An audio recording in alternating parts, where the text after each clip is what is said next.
న్యాయవాదులే అన్యాయం చేస్తుంటే క్లయింట్కి, మరి ఈ క్లయింట్లు ఎక్కడికి పోతారు?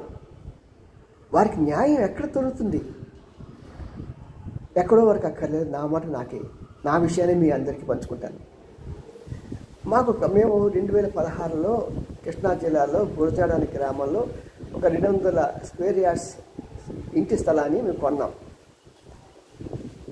మరి ఆ స్థలం అమ్మిన అతనే, అది నేను అమ్మలేదు, దీన్ని నేను మార్టిగేజ్ చేశాను 1 లక్ష రూపాయలకి, ఆ డబ్బులు నేను ఇచ్చేశాను, కాబట్టి వాడు వచ్చి మా స్థలంలో మమ్మల్ని ఇబ్బంది పెడుతున్నారు అని చెప్పి నా మీద ఉల్టాగా కేసు పెట్టాడు.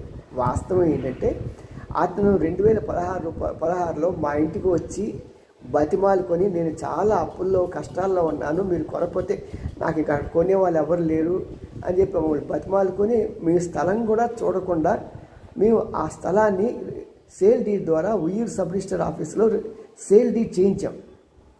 కానీ అతనికి ఏంటంటే, మేము వృద్ధాప్యంలో ఉన్నాం కాబట్టి వైజాగ్ నుంచి విజయవాడ మాటిమాటికి రాలేం కదా, కేసుల చుట్టూ తిరగలేం కదా అనే ఉద్దేశంతో అతను మా మీదే కేసు వేశాడు, ఇలాగ ఉల్టాగా. అప్పుడు మాకు ఇంకా అవకాశం లేక మేము మళ్ళీ ఒక న్యాయవాదిని సంప్రదించాం. ఆ న్యాయవాది, బ్రహ్మాండం అండి, మీకు అన్ని డాక్యుమెంట్స్ ఉన్నాయి, బ్రహ్మాండంగా మందే గెలుస్తాం అని చెప్పి అనేసి ఆయన జనవరిలో 25-26 తారీఖు ప్రాంతంలో కోర్టు వాయిదా ఉండగా మేము ఆయనకి ముందు చెప్పాం, సార్ మాకు అది ముందుగా ఇవ్వండి, అది దానికి సంబంధించినవి మీరు చేసిన తర్వాత ఒకసారి చూసి మీకు చెప్తాము, మీరు కోర్టులో వాయిదా ఇది కౌంటర్ వేస్తారు కదా కౌంటర్ని అంటే, తప్పకుండా చేస్తా అన్నాడు. కానీ తీరా వచ్చిన మేము ఆ డేట్ వచ్చేటప్పటికి ఏంటి ఇంకా వేయలేదంటే, లేదండి నాకు పర్వాలేదు, ఫస్ట్ టైమే కదా, నాకు వేరే పని ఉంది, పోనీ మీకు పని ఉంటే పని ఉందిలేండి, మేము వస్తాము, వచ్చి మీరు ఏ రాయాలో రాయండి, రాసి మేము ఇస్తాము, లేదండి మా ఇది బార్ అసోసియేషన్ అంతా స్ట్రైక్లో ఉన్నాము కాబట్టి ఇవ్వడానికి వీలు లేదు, నేను దానికి ప్రెసిడెంట్ కూడా అని చెప్పనేసి అన్నీ చాలా గొడవ చేశాడు. అయినా సరే మేము వెళ్ళాం. వెళ్ళి ఉయ్యూరు కోర్టుకి వెళ్ళి చూస్తే ఆయన ఏం చెప్పాడంటే, తప్పు ఆయన ఉంచుకొని మా క్లయింట్ ఒంట్లో బాగలేదు అని చెప్పేసి ఒక పిటిషన్ ఇచ్చి, కాబట్టి దీన్ని వాయిదా వేయండి అన్నాడు. ఆ కూర్చున్న జడ్జి గారు ఏమన్నారంటే, నువ్వు ఒంట్లో బాగోలేదన్నావు, బాగా కరెక్టేనయ్యా, దానికి సరైన ఎవిడెన్స్ పెట్టాలి, డాక్టర్ సర్టిఫికేట్ పెట్టలేదు కదా, నీకు 2 గంటల వరకు టైం ఇస్తున్నాను, నువ్వు ఇస్తే నేను దాన్ని వాయిదా వేస్తాను, లేకుంటే కేసు కొట్టేస్తానని అన్నాడు. మరి ఇది ఆయనకి చెప్పినా సరే పట్టించుకోకుండా ఆయన ఊరుకునేటప్పుడు జడ్జి గారు కేసు కొట్టేశాడు.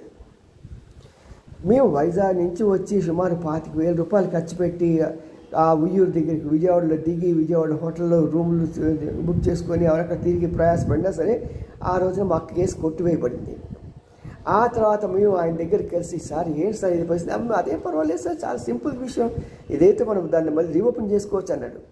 మళ్ళీ మనకి మార్చిలో వాళ్ళు డేట్ ఇచ్చారు. మార్చిలోకి అని చెప్పేసి మళ్ళీ ఆయన వెంట పెడితే అప్పుడు కూడా అవ్వలేదండి, అవుతుంది, నేను చూస్తాను, నేను పంపిస్తాను అన్నాడు, కానీ చేయలేదు. రేపు కేసు అనగా ఈ రోజున మేము బయలుదేరి పొద్దున్నే 6 బయలుదేరి రాత్రి 10 వైజాగ్ వచ్చి ఆ లాయర్ ఇంటికి వెళ్తే రాత్రి తెల్లవారుజామున 4 గంటల వరకు ఆయన ఏదో డ్రాఫ్ట్ చేశాడు.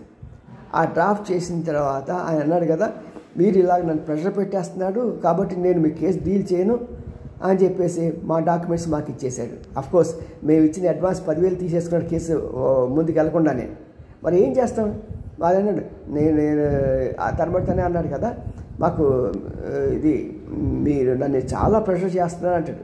ఏం ప్రెషర్ చేస్తాం మేము ఇక్కడ? రేపు పొద్దున్న 10 గంటలకి దానికి మనం ఇది వేయాల్సి ఉండగా ఇతన్ని నువ్వు వెయ్యవయ్యా బాబు అంటే అతని బాధ్యత కదా. మరి ఆ బాధ్యత అతను నిర్వర్తించిపోయినప్పుడు మాకు అవసరం ఏంటి?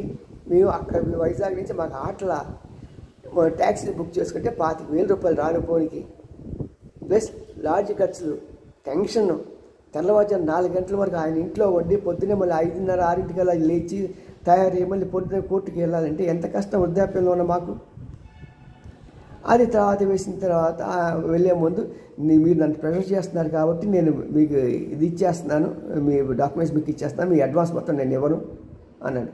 ఇది చాలా తప్పు కదండి, అడ్వాన్స్ కాస్తే కొంత ఉంచుకొని కొంత ఇవ్వండి అన్నా సరే కళ్ళెర్ర చేసాం, నన్ను అడుగుతారా అని గుడ్లు మెట్టుకుని పోతే పోయింది డబ్బు, పాపిస్ డబ్బు అని చెప్పేసి ఊరుకున్నాం. అంటే ఇలాగా న్యాయవాదులే అతను తెలుసు నేను ఒక జర్నలిస్ట్ అని, నేను ఒక సీనియర్ సిటిజన్ తెలుసు, నేను తిరగలేనన్న సంగతి తెలుసు. అయినా సరే ఇంత హింసిస్తుంటే ఎక్కడికి పోతాం? కనుగొడ్డే కాటేస్తే మరి కంటికి కాపలా ఎవరు? న్యాయవాదులు మాకు మా తరఫున వాదిస్తారు కదా, న్యాయం చేకూరుస్తారు కదా అని మేము వెళ్తే ఈ న్యాయవాదుల గురించి ఎవరు రాయడానికి భయపడతారు, చెప్పడానికి భయపడతారు. వీళ్ళతో ఏమొచ్చేస్తారు, ఏమొస్తుంది? రానివ్వండి, ఏమొస్తామో రానండి, తేల్చుకుందాం. ఈ వ్యవస్థ మారాల్సిందే. ఇలాగ మోసం చేసేది, ఇలాగ దగా చేసేది క్లయింట్ని. మేము ఉయ్యూరు కోర్టుకి వెళ్తే అక్కడ ఇలాగే చాలామంది పాపం ప్రజలు వాళ్ళ బాధలు అన్నమాట, న్యాయవాదులతో ఎంత సతమతం అవుతున్నారో, ఎంత బాధపడుతున్నారో అనేది అక్కడ చూస్తూ వెళ్తే కానీ తెలియట్లేదు. మరి ఇవన్నీ మరి పెద్ద పెద్ద వాళ్ళ దగ్గరికి వెళ్ళి న్యాయం జరిగే విధంగా ఒక సమగ్రమైన ఒక చట్టాన్ని రూపొందించాలి. క్లయింటు ప్లస్ లాయర్ల మధ్య ఎలాంటి రిలేషన్స్ ఉండాలి, ఎలాగుంటే మనం వాళ్ళు చేయకూడదు అనేది. అందులో కొంతమంది అనేదంటే బహుశా మీ న్యాయవాది పక్క వాళ్ళు దానికి డబ్బు తీసుకుని అలవాటు ఇది అందుకని రావట్లేదేమో అంటారు. మనకు వాస్తవం తెలియదు, అవునా కాదో తెలియనప్పుడు మనం ఎందుకు మాట్లాడాలి? నేను మాట్లాడినా అది అతనికి దేవుడికి నేను అప్పగిస్తున్నాను అట్లాంటి విషయాలు. కానీ నాకు చాలా ఇన్కన్వీనియన్స్ చేశాడు. 2 కేసు కొట్టేశారు. అది నేను వెయ్యవయ్యా బాబు అంటే నేను చేస్తా కదా, మీకెందుకు, మీరు ఎంత తొందరపడుతున్నారు, ఎందుకు ఆవేశపడిపోతున్నారు అంటాడు. రేపు పొద్దున ఇదండగా మరి మేము పొద్దున్నే 7 బయలుదేరి అక్కడి నుంచి వైజాగ్ నుంచి మీరు రావండి 400 కిలోమీటర్లు ప్రయాణం చేయాలంటే మాకు ఈ వయసులో ఎంత కష్టం. మరి ఈ కష్టం పడుతూ ఇంటికి వస్తే రాత్రి 10-11 అక్కడి నుంచి 4 గంటల వరకు డ్రాఫ్ట్ రాయడానికి టైం తీసుకొని 4 గంటలకు మమ్మల్ని విడిచిపెట్టి బయటకు వచ్చి మా కేసు మా ముఖాన్ని మేము విసిరేసి, ఏంటంటే దారుణం. డబ్బులు తీసుకుని కూడా ఇలా న్యాయవాదులు ఇలా ప్రవర్తిస్తే ఎలాగా? దీనికి ప్రభుత్వాలు ఒక చట్టం చేయాలి. లాయరు చాలా వరకు మేము వింటుంది అంటే ఈ మా ఇంపార్టెంట్ డాక్యుమెంట్స్ పక్క వాళ్ళకి అమ్మేసుకుంటున్నారని పాపం మేము కోర్టులో వెళ్తే అక్కడ చాలామంది చెప్తున్నారు. ఇలాంటివి అరికట్టాలండి. జర్నలిస్టులైన నేను కనుక వీటిని బయటికి ప్రకటించకపోతే, బయటికి లోకానికి తెలియజేపితే ఇంకెవరు చేస్తారు? శిక్ష లాయర్లు నమ్మి కట్టి ఏ కేసులు బుక్ చేస్తారో చేసుకోండి, ఏం పర్వాలేదు. నేను ముసలివాడిని, ఇంకా మా మహాభత్తే 1 year 2 year జైలు వచ్చినా బయట వచ్చినా ఒకటే.